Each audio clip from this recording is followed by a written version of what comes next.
I will be teaching a part of the lesson from lesson 2 in this series of 3 sequential lessons. The lessons are for Year 7 history, and the topic that the students will be studying is the ancient past. This is the first topic in Year 7, and so the first topic that students will participate in history at a secondary level. The first lesson in the series of 3 focused on getting students to become more familiar with the definitions and the use of historical terms. The historical terms used in lesson 1 will be important for lessons 2 and 3 in this sequence, because without that prior knowledge, it's difficult to jump straight ahead into these lessons. Welcome everyone, take a seat so that we can start today's lesson. Perfect. Okay, so before we dive into today's lesson, I wanted to talk about this bowl that you can see here on my desk. This is going to be our question bowl, and it has everyone from the class's names in it.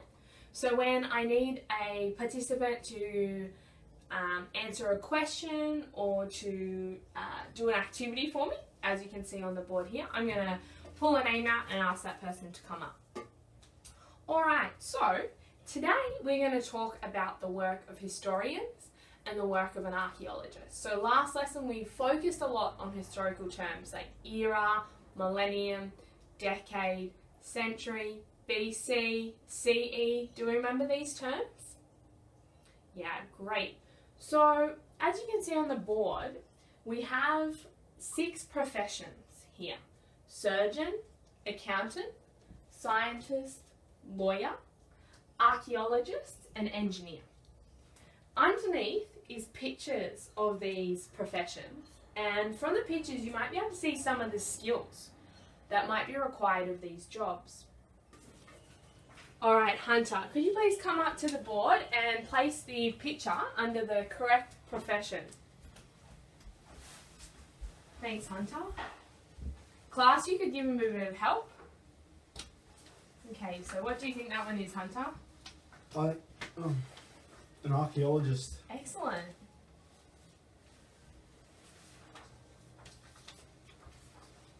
Yeah, perfect. What do you think that one is? Engineer. Excellent.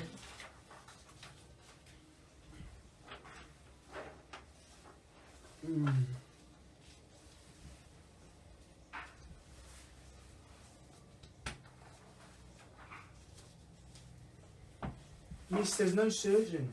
Oh, here we go, Hunter. Thank you. Okay, Hunter, do you think that you've got them all right? Yeah. Class, what do we think? Well, I think you did a fantastic job, Hunter. Well done, you got them all correct. You may now return to your seat. Thank you.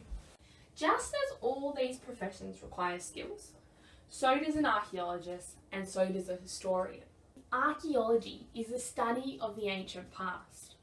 But what archaeologists look at is old ruins and artifacts. Archaeologists work to place that artifact in a particular time period, so in a chronology, which is what we talked about in yesterday's lesson. Now, let's think about the skills that might be required of a historian. There are historians all around us.